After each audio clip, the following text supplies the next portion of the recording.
تبارک کا عالم الغیب ہے اور عالم الغیب تھا اور عالم الغیب رہے گا، کیونکہ اللہ نے دنیا کی تخلیق سے پہلے سب سے پہلے اپنے حضور کے نور کو پیدا کیا، اپنے محبوب کے نور کو پیدا کیا، اور جب اللہ تبارک و تعالیٰ کو یہ ارادہ ہوا، اللہ تبارک و تعالیٰ کا جب منشا و مرضی ہوا کہ مجھے اپنے حضور کو دنیا میں بھیجنا ہے، مجھے اپنے محبوب کو دنیا میں بھیجنا ہے، تو سب سے پہلے میں اپنے محبوب کے نور کو پیدا کروں گا، اس کے بعد دنیا کی تخلیق کروں گا، دنیا کی پیدائش کروں گا، دنیا میں جو کچھ ہے سب چیز کو بناؤں گا، پھر ولی نبی صحابہ تابع تابعین سب کو بھیجتا رہا اللہ تبارک و تعالیٰ، اور جب سب دنیا میں آ گئے، ایک ساتھ جمع ہو گئے، اس کے بعد اللہ نے اپنے محبوب کو دنیا میں بھیجا، اللہ نے اپنے محبوب کو دنیا میں بھیجا، خاتم النبیین بنا کر کے، خاتم المرسلین بنا کر کے، نبیوں پر خاتم بنا کر کے، رسولوں پر خاتم بنا کر کے۔ وہ یا حضور فرماتے ہیں میرے پیارے صحابہ، میں خاتم النبیین ہوں، یعنی اب میرے بعد کوئی نبی نہیں آئے گا، میرے بعد کوئی رسول نہیں آئے گا، میں ہی اللہ کا آخری نبی ہوں، میں ہی اول بھی ہوں اور آخر بھی ہوں۔ اول کیسے؟ اول اس لحاظ سے ہوئے کہ اللہ نے سب سے پہلے محبوب کے نور کو پیدا کیا، اور جب موسیٰ علیہ السلام اللہ تبارک و تعالیٰ سے ملنے کے لیے کوہ طور پر گئے، طور میں ایک پہاڑ ہے، اس پر موسیٰ علیہ السلام نے اللہ تبارک و تعالیٰ سے موسیٰ علیہ السلام بات کرنے کے لیے جاتے ہیں، تو اس کا بھی بہت سارا پروسیس رہا، واقعات رہا، اس کے واقعات پہ میں نہیں جاتا ہوں، مختصر میں یہ چاہتا ہوں کہ موسیٰ علیہ السلام جب کوہ طور پر گئے، اللہ تبارک و تعالیٰ سے بات چیت ہوئی موسیٰ علیہ السلام کی، تو اللہ نے ارشاد فرمایا، اے موسیٰ جب تک تمہارے دم میں دم رہے، تا دم قیامت تک تم میری توحید کے ساتھ محمد کی محبت پر قائم ہے۔ تو موسیٰ علیہ السلام نے ارشاد فرمایا کہ اے رب ذوالجلال، کیا تیری توحید کے ساتھ، کیا تیری وحدانیت بیان کرنے کے ساتھ، کیا تیرے ایک ہونے کا اعلان کرنے کے ساتھ ساتھ محمد سے بھی محبت کرنی پڑے گی؟ اے رب ذوالجلال، کیا تیری وحدانیت کے ساتھ محمد کی بھی پیروی کرنی پڑے گی؟ تو اللہ تبارک و تعالیٰ ارشاد فرماتا ہے، اے موسیٰ سن لے، اگر مجھے محمد اور اس کی امت کو پیدا کرنا نہ ہوتا، اگر میرا ارادہ یہ نہ ہوتا کہ میں اپنے محبوب کو دنیا میں بھیجوں گا، اے موسیٰ میں دنیا میں چرند پرند حیوان انسان جانور جتنے بھی مخلوقات ہیں میں کسی بھی مخلوق کو پیدا نہ کرتا، اے موسیٰ یہاں تک کہ اگر محمد کو بھیجنا مقصود نہ ہوتا، اگر مجھے اپنے محبوب کو بھیجنا مقصود نہ ہوتا، تو اے موسیٰ میں کسی نبی کو نہ پیدا کرتا، یہاں تک کہ اے موسیٰ میں تجھے بھی نہ پیدا کرتا۔ پھر اللہ تبارک و تعالیٰ ارشاد فرماتا ہے، اے موسیٰ کان کھول کر کے سن لے کہ اگر محمد اور اس کی امت کو پیدا کرنا میرا مقصد نہ ہوتا تو لما اظہرت ربوبیت کا، اے موسیٰ میں اپنے رب ہونے کا بھی اعلان نہ فرماتا۔ اے موسیٰ میں اپنے رب ہونے کا بھی اعلان نہ فرماتا۔ محمد کی شان اتنی بڑی ہے کہ رب فرماتا ہے اللہ تبارک و تعالیٰ ایک ہے، عالم الغیب ہے، اس کے سوا کوئی معبود نہیں، دنیا کو تمام دنیا کو اسی نے پیدا کیا۔ وہ فرما رہا ہے کہ اے موسیٰ اگر محمد کو پیدا کرنا مقصود نہ ہوتا، میرا مقصد نہ ہوتا محمد کو دنیا میں بھیجنا، تو میں اپنے رب ہونے کا بھی اعلان نہ فرماتا، کسی چیز کو نہ بناتا۔ حضور کی شان اتنی بڑی ہے کہ اللہ تبارک و تعالیٰ خود حضور کی شان کو قرآن میں بیان فرمایا، کیونکہ اللہ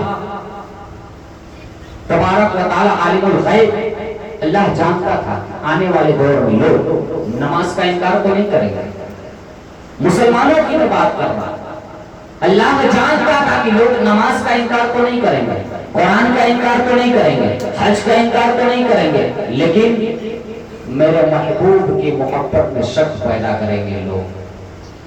اللہ عالم الغیب تھا، اللہ عالم الغیب ہے، سب جاننے والا ہے، اسی لیے اللہ تبارک و تعالیٰ اپنے حبیب کی عظمت کو بلند کر دیا کہ تاکہ لوگ میرے حبیب میرے محبوب کی شان کو نہ گھٹا سکے، میرے محبوب کی شان کو نہ کم کر سکے۔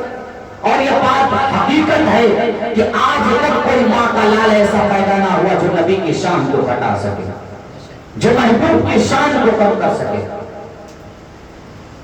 معزز سامعین کرام، اللہ تبارک و تعالی قرآن مجید میں ارشاد فرماتا ہے وَمَا أَرْسَلْنَاكَ إِلَّا رَحْمَةً لِّلْعَالَمِينَ، کہ اے محبوب ہم نے آپ کو سارے جہان کے لیے رحمت بنا کر بھیجا، پورے کائنات کے لیے رحمت بنا کر بھیجا۔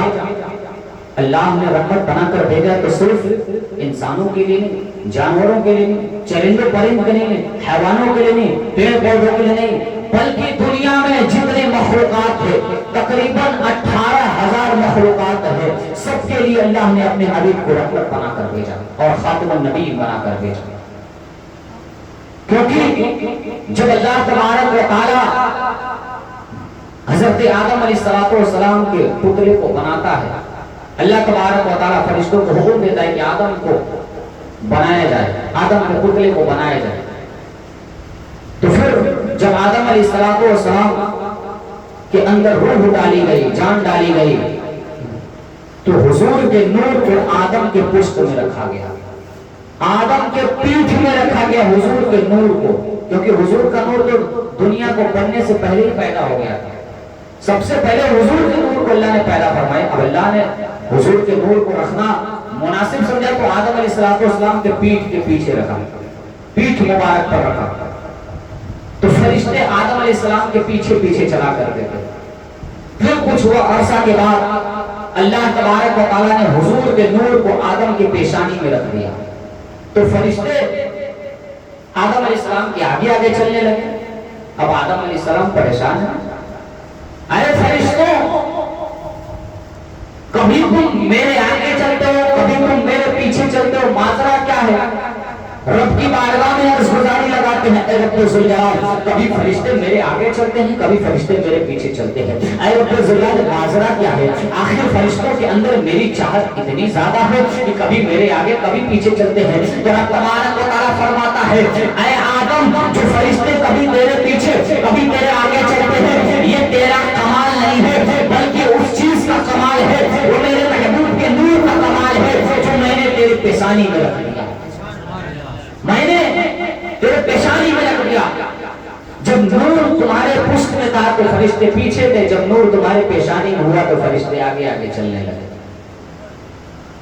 اور اللہ نے اپنے حبیب کو تمام جہان کے لیے رحمت بنا کر بھیجا، لیکن آج ہم جیسے ادنا غلام اللہ کے بندوں کو رب نے اپنے بندوں کو جتنی بھی نعمتیں عطا کی، کسی بھی نعمت پر احسان نہیں جتایا، کسی بھی نعمت پر احسان نہیں جتایا۔ اللہ تبارک و تعالیٰ نے کہیں بھی یہ نہ فرمائے کہ اے بندو میں نے تمہیں پاؤں دیا چلنے کے لیے تم پر احسان کر دیا، میں نے تمہیں ہاتھ دیا پکڑنے کے لیے تم پر احسان کر دیا۔ احسان کسے کہتے ہیں؟ آج دیکھ لیجئے ہمارے بیچ اگر ہم کسی کو 1500 کی مدد کر دیتے ہیں تو ہم کہتے ہیں فلانے کو تو میں نے 1500 دیا تھا، احسان کر دیا اس پر، اس کا کام نکل گیا۔ ایسا ہوتا ہے کہ نہیں ہمارے بیچ؟ لیکن قربان جائیے تبارک و تعالیٰ کی عظمت پر کہ اللہ تبارک و تعالیٰ نے دنیا میں جتنے بھی مخلوقات کو بھیجا، ہر مخلوقات کو طرح طرح کی نعمتوں سے نوازا، مگر کسی بھی نعمت پر احسان نہیں جتایا۔ گویا ہمارے لیے آسمان کا سامیانہ لگایا مگر احسان نہیں جتایا، زمین کا بچھونا بچھایا مگر احسان نہیں جتایا، آسمان سے پانی برسایا مگر احسان نہیں جتایا، زمین سے سبزہ اگایا مگر احسان نہیں جتایا، عقل و شعور سے نوازا مگر احسان نہیں جتایا، علم و فن سے نوازا مگر احسان نہیں جتایا، آنکھ میں قوت بینائی عطا کی مگر احسان نہیں جتایا، زبان میں قوت گویائی عطا کی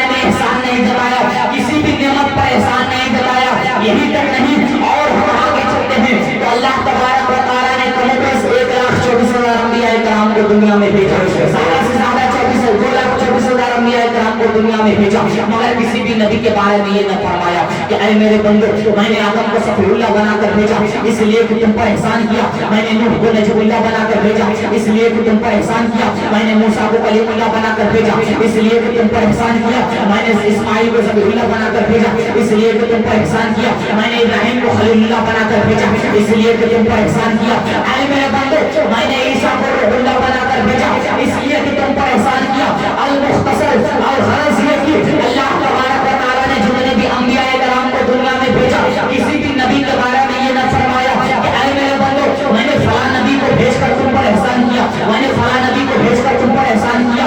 ہر نبی کی باری ختم ہوتی ہے، جب باری آتی ہے حضور محمد مصطفیٰ صلی اللہ علیہ وسلم کی، اور جب حضور کی باری آتی ہے تو رب تبارک و تعالیٰ کہیں قرآن میں وما ارسلناک الا رحمۃ للعالمین فرما کر کے اپنے بندوں پر احسان جتاتا ہے، کہیں ما زاغ البصر وما طغى کہہ کر کے اپنے بندوں پر احسان جتاتا ہے، کہیں سبحان الذی اسریٰ بعبدہ لیلا کا ذکر کر کے اپنے بندوں پر احسان جتاتا ہے، کہیں اللہ تبارک و تعالیٰ وما ارسلناک الا رحمۃ للعالمین کہہ کر کے اپنے بندوں پر احسان جتاتا ہے، کہیں والضحیٰ واللیل کہہ کر کے احسان جتاتا ہے، کہیں الم نشرح لک صدرک کہہ کر کے احسان جتاتا ہے، کہیں ورفعنا لک ذکر کہہ کر کے احسان جتاتا ہے۔ جبھی تو اعلیٰ حضرت فرماتے ہیں کہ سب سے اعلیٰ والا ہمارا نبی، سب سے بالا والا ہمارا نبی، اور کون دیتا ہے دینے کو منہ چاہیے، دینے والا ہے سچا ہمارا نبی، سب چمک والے اجروں میں چمکا کیے اندر شیشوں میں چمکا ہمارا نبی۔ نعرہ تکبیر، نعرہ رسالت، سرکار کی آمد،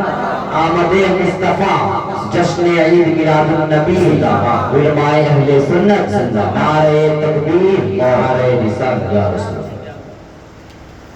اللہ نے فرمایا جب اپنے حبیب کو بھیجا تو قرآن کریم میں طرح طرح کی آیت کریمہ کو نازل فرما کر کے اللہ اپنے بندوں پر احسان جتاتا رہا۔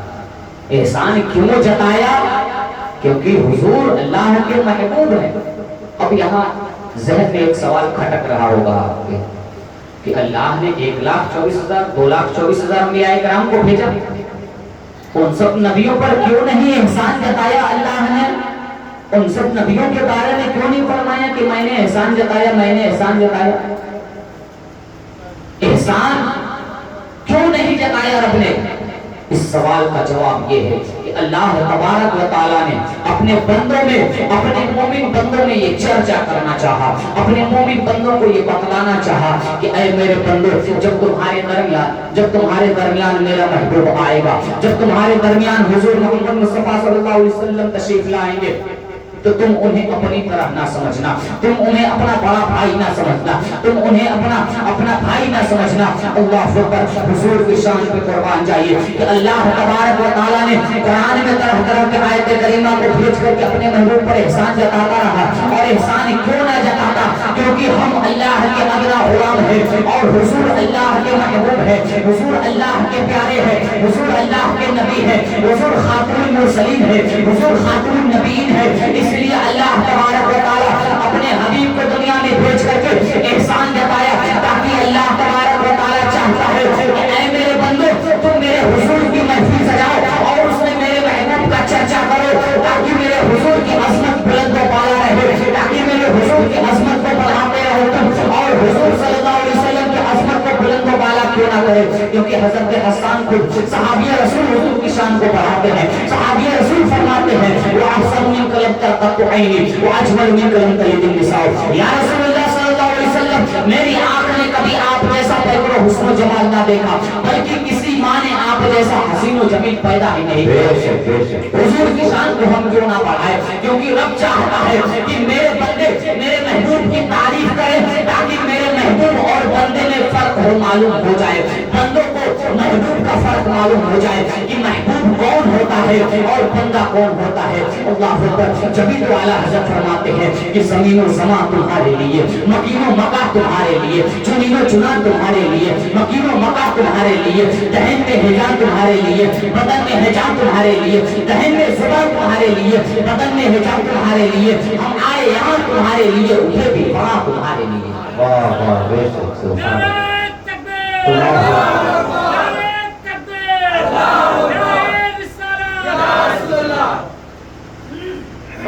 ہم آئے یہاں تمہارے لیے اٹھے بھی وہاں تمہارے لیے. توجہ چاہوں گا آپ لوگ, ماشاءاللہ آپ لوگ بڑی دلچسپی کے ساتھ سماعت فرما رہے ہیں.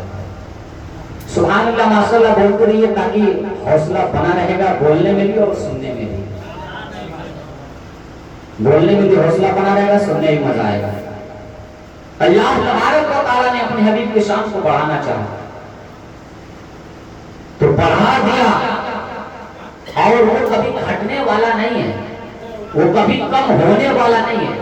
آج کچھ لوگ اعتراض کرتے ہیں کہ میلاد نہیں منانا چاہیے, میلاد منانا شرک ہے, بدعت ہے. کچھ لوگ کہتے ہیں کہ نبی کا میلاد نہیں منانا چاہیے, پیدائش نہیں منانا چاہیے, نبی تو ہماری طرح ہے. آئیے آپ کے سامنے ایک چھوٹی سی بات پیش کرتا ہوں جسے بخوبی اندازہ ہو جائے گا کہ نبی ہماری طرح ہے یا کس کی طرح ہے. جب ہمارا کلمہ کیا لا الہ الا اللہ محمد رسول اللہ, کہ بے شک اللہ تبارک و تعالیٰ کے سوا کوئی عبادت کے لائق نہیں, کوئی معبود نہیں, اور محمد صلی اللہ علیہ وسلم اللہ کے رسول ہے. اور جب ہمارا کلمہ لا الہ الا اللہ محمد رسول اللہ ہے, حضور کا کلمہ کیا تھا ذرا سماعت فرمائیے. حضور کا کلمہ تھا لا الہ الا اللہ انا محمد رسول اللہ, کہ بے شک میں گواہی دیتا ہوں اللہ کے سوا کوئی معبود نہیں, انا محمد رسول اللہ, میں محمد اللہ کا رسول ہوں. میرے ملت کے نوجوانوں, اب یہاں عقل کے اندھے, شکل کے گندے اور ناقص العقل لوگ یہاں غور کریں, جن کی عقل تک حضور کی عظمت کی رسائی نہیں پہنچتی ہے, جن کی عقل تک حضور کی شان و شوکت نہیں پہنچتی ہے. اب وہ لوگ یہاں غور کریں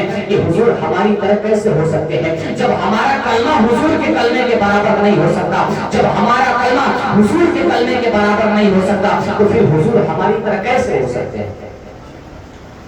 اسی لیے تو اعلیٰ حضرت فرماتے ہیں کہ سرور کہوں کہ مالک و مولا کہوں تجھے, باغ خلیل کا گل زیبا کہوں تجھے, اور اللہ تیرے جسم منور کی تابشیں اے جانے جام جانے تجلا کہوں تجھے. جتنے بھی شعراء کرام آتے رہے, مدحان رسول آتے رہے, سب نبی کی شان میں کچھ نہ کچھ بیان کر کے دنیا سے رخصتی لیتے رہے. اور آج انہی شعراء کرام, مدحان رسول, علماء کرام, اولیاء کرام کا یہ صدقہ ہے, حضور کا صدقہ ہے کہ آج ہم بھی حضور کی شان بیان کر رہے ہیں. بول دیجیے مجلے سبحان اللہ.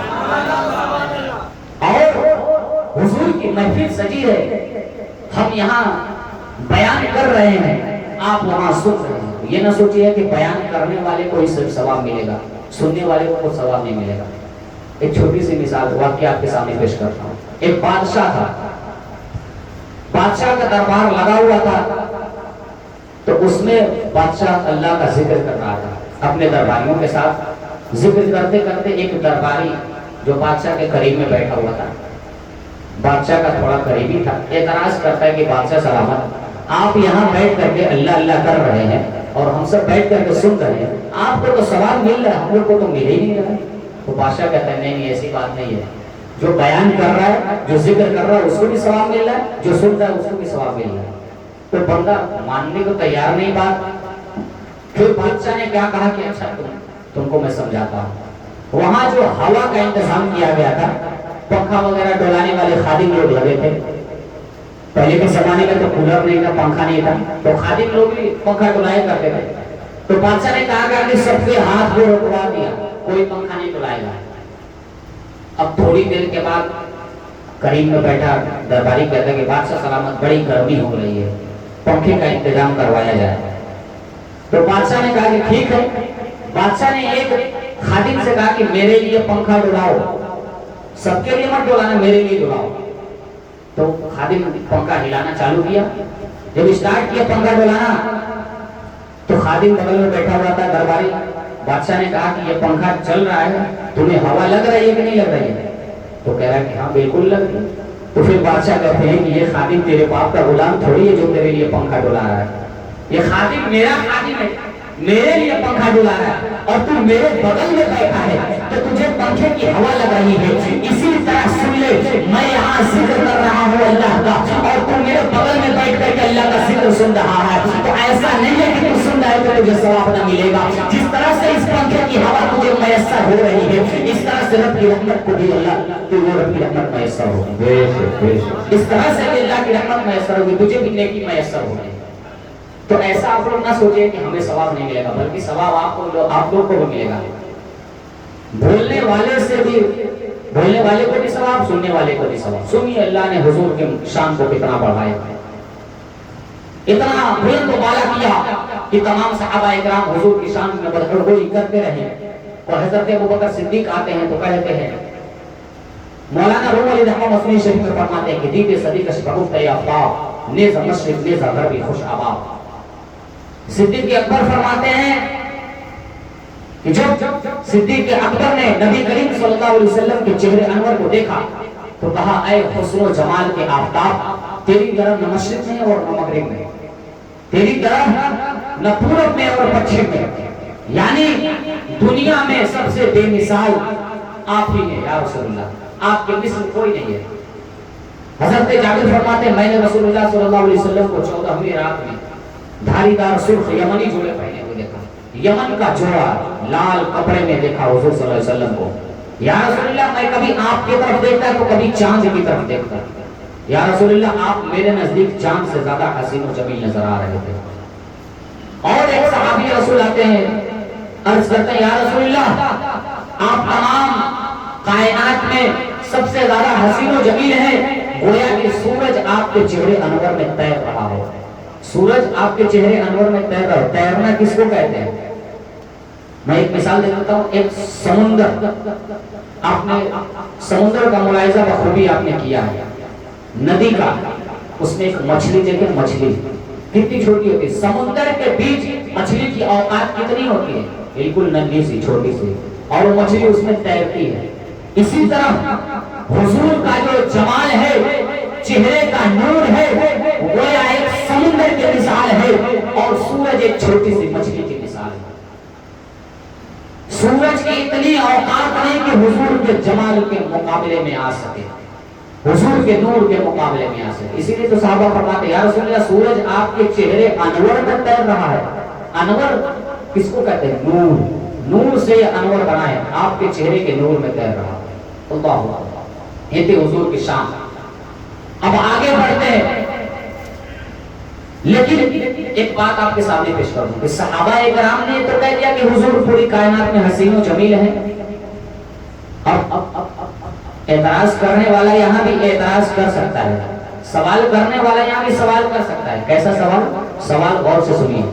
سوال کرنے والا یوں سوال کرے گا، حضرت ابوبکر صدیق نے، حضرت حسان بن ثابت نے، حضرت جابر نے کیسے فرما دیا کہ پوری کائنات میں حضور سب سے زیادہ حسین و جمیل ہیں؟ دیگر صحابہ اکرام نے کیسے فرما دیا کہ پوری کائنات میں حضور سب سے زیادہ حسین و جمیل ہیں؟ جبکہ حضرت ابوبکر صدیق نے حضور سے پہلے کے لوگوں کو اور حضور کے بعد کے لوگوں کو دیکھا ہی نہیں۔ حضرت عمر فاروق نے حضور سے پہلے کے لوگوں کو اور حضور کے بعد کے لوگوں کو دیکھا ہی نہیں۔ حضرت جابر نے حضور سے پہلے کے لوگوں کو اور حضور کے بعد کے لوگوں کو دیکھا ہی نہیں۔ حضرت انس نے حضور سے پہلے کے لوگوں کو اور حضور کے بعد کے لوگوں کو دیکھا ہی نہیں۔ اسی طرح الغرض تمام صحابہ اکرام نے یہ کیسے فرما دیا کہ پوری کائنات میں حضور سب سے زیادہ حسین و جمیل ہے، جبکہ انہوں نے پوری کائنات کو دیکھا ہی نہیں، اولین کو دیکھا ہی نہیں، آخرین کو دیکھا ہی نہیں، تو کیسے ان کا فیصلہ مانا جائے؟ یہ سوال کرنے والا سوال کر رہا ہے۔ انشاءاللہ آگے آپ جواب کی سماعت فرمائیں گے۔ سوال کرنے والا کر رہا ہے کہ کیسے ان کا سوال، کیسے ان کا فیصلہ مانا جائے کہ پوری کائنات میں حضور سب سے زیادہ حسین و جمیل ہے؟ کیسے ان کے فیصلے کو تسلیم کیا جائے؟ کیسے نفوس قدسیہ کا فیصلہ تسلیم کیا جائے کہ پوری کائنات میں حضور سب سے زیادہ حسین و جمیل ہے؟ مثلا آج انڈیا میں کوئی ایسا شخص ہو سکتا ہے جو حضور سے زیادہ خوبصورت ہے، بنگلہ دیش میں کوئی ایسا شخص جو حضور سے زیادہ خوبصورت ہے، امریکہ میں کوئی ایسا شخص جو حضور سے زیادہ خوبصورت ہے، لیبیا میں کوئی ایسا شخص جو حضور سے زیادہ خوبصورت ہے، انڈونیشیا میں کوئی ایسا شخص جو حضور سے زیادہ خوبصورت ہے، افغانستان میں کوئی ایسا شخص جو حضور سے زیادہ خوبصورت ہے، ملیشیا میں کوئی ایسا شخص جو حضور سے زیادہ خوبصورت ہے۔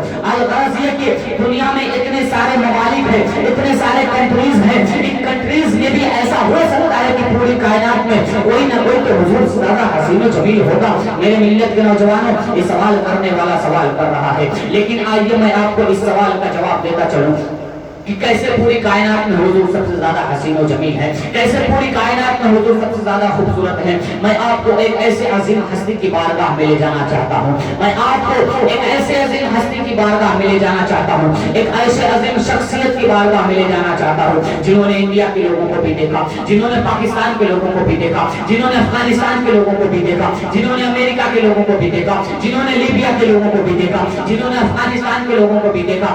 الغرض یہ کہ وہ شخص شخصیت کوئی عام شخصیت نہیں ہے، وہ ذات کوئی عام ذات نہیں ہے، وہ ذات ایسی ذات ہے کہ اس نے پورے دنیا کو بھی دیکھا، اولین کو بھی دیکھا، آخرین کو بھی دیکھا، ہر طرح کے لوگوں کو دیکھا۔ یہی نہیں، وہ شخصیت کون شخصیت ہے؟ وہ شخصیت جنہیں ہم جبریل امین کے نام سے جانتے ہیں، جنہیں ہم قائد سینا کے نام سے جانتے ہیں، جنہیں ہم سید الملائکہ کہتے ہیں، جنہیں ہم فرشتوں کا سردار کہتے ہیں۔ وہ شخصیت ایسی شخصیت ہے کہ جبریل امین نے حضرت آدم کو بھی دیکھا، حضرت نوح کو بھی دیکھا، حضرت موسیٰ کو بھی دیکھا، حضرت یحییٰ کو بھی دیکھا، حضرت ادریس کو بھی دیکھا، حضرت یونس کو بھی دیکھا۔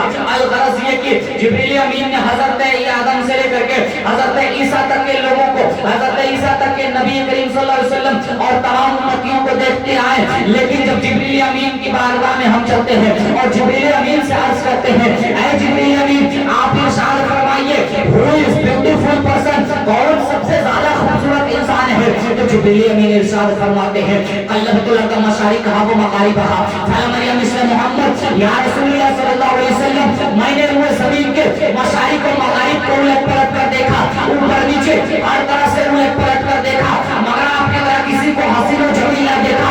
اسی لیے تو اعلیٰ حضرت فرماتے ہیں، یہی بولے سجدہ والے جو میں نے جہاں کے کھالے سبھی میں نے چھانے ڈالے، تیرے پائے کا نہ پایا، تجھے ایک بنایا، تجھے ہم دے خدایا، تجھے ہم دے خدایا۔ نعرہ تکبیر، نعرہ رسالت، سرکار کی آمد، انجمن حسینی کمیٹی، علماء اہل سنت، نعرہ تکبیر، نعرہ رسالت۔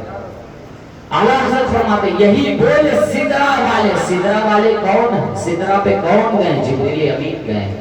جب حضور معراج پر تشریف لے جا رہے ہیں تو جبریل امین حضور کے ساتھ ساتھ سفر میں تھے، اور سدرہ تک جبریل امین کی رسائی ختم ہو جاتی ہے، پہنچ ختم ہو جاتی ہے۔ جبریل امین فرماتے ہیں یا رسول اللہ اب میری پہنچ بس سدرہ تک ہی ہے، اس سے آگے آپ جائیے۔ اسی لیے اعلیٰ حضرت نے ارشاد فرمایا یہی بول سدرہ والے۔ جبریل امین یہی بولتے ہیں یا رسول اللہ سبھی میں نے چھان ڈالے، تیرے پائے کا نہ پایا، تیری طرح کسی کو نہ پایا۔ اسی لیے تو شاید کہتا ہے جبریل امین ارشاد فرماتے ہیں آفاقہا دیدہ ام بسیار خوبہ دیدے ام، یا رسول اللہ صلی اللہ علیہ وسلم میں نے پورے روئے زمین کو چھانا، میں نے اچھے اچھوں کو دیکھا، لیکن تو چیزیں دیگری یا رسول اللہ۔ یا رسول اللہ آپ ایک الگ ہی چیز ہے، آپ ایک الگ ہی چیز ہے۔ الغرض یہ کہ تمام صحابہ اکرام، تمام فرشتے حضور کی شان و شوکت کو، عظمت کو بڑھاتے رہے، اللہ تبارک و تعالیٰ بھی عظمت کو بڑھاتا رہا۔ اب یہ تھے حضور کی شان، اللہ اکبر۔ آئیے تھوڑی سے حضور کے والدین کے اوپر بھی روشنی ڈال دیتے ہیں، تھوڑی سے حضور کے والدین کے بارے میں سماعت فرماتے ہیں کہ ان کا حالات زندگی کیسے تھے، ان کے زندگی کے حالات کیسے تھے۔ اللہ اکبر۔ ابھی حضور اپنی ماں کے شکم میں 2 مہینے کے حضور صلی اللہ علیہ وسلم ماں کے شکم میں ہے۔ حضرت عبداللہ حضور کے والد کا نام حضرت عبداللہ، حضرت آمینہ حضور کے والدہ کا نام، اور حضرت عبدالمطلب حضور کے دادا کا نام ہے، اور حضرت فاطمہ حضور کے دادی کا نام ہے۔ یہ چاروں لوگ کا نام آپ ذہن میں رکھیے گا اور آگے سماعت فرمائیے۔ اللہ تبارک و تعالی ہم سب کے علم میں اضافہ فرمائے۔ ابھی حضور اپنی ماں کے شکم میں 2 مہینے کے، حضرت عبداللہ فرماتے ہیں اے آمینہ مجھے پردیس جانے کی اجازت دے دے۔ آمینہ کہتی ہیں کہ اے عبدالمطلب، اے میرے سرتاج، آپ ابھی سے پردیس جانے کی بات کرتے ہیں؟ ابھی میں نے آپ کا چہرہ بھی پیار سے نہیں دیکھا، ابھی آپ کے سامنے میں اپنی زندگی کے لمحات کو اپنی صحیح سے گزاری بھی نہیں، ابھی آپ سے تو پیار بھری باتیں بھی نہیں کیا، ابھی ہماری شادی کو کچھ ہی وقت ہوئے ہیں اور آپ پردیس جانے کی بات کرتے ہیں۔ اللہ اکبر۔ حضرت عبداللہ فرماتے ہیں اے آمینہ جب تک میں اکیلا تھا تو کام چلتا رہا، جب تم آئی میری زندگی میں، جب ہم 2 ہوئے تو پھر بھی زندگی کی گاڑی چلتی رہی، لیکن اے آمینہ اب ہمارا تیسرا لال آنے والا ہے، اب ہمارا لال دنیا میں آنے والا ہے، کم سے کم میرے پاس تو اتنی رقم ہونی چاہیے کہ میرا لال آنے کے بعد اگر مجھ سے کچھ طلب کرے تو میں اسے دے سکوں۔ اللہ اکبر۔ حضرت عبداللہ کہتا ہے آمینہ مجھے پردیس جانے کی اجازت دے دے، میں پردیس جا کر کے کچھ رقم اکٹھا کرنا چاہتا ہوں۔ اللہ اکبر۔ حضرت آمینہ کی آنکھوں میں آنسو بھر آئے، کیسے کیسے اصرار کے بعد آمینہ اجازت دیتی ہیں۔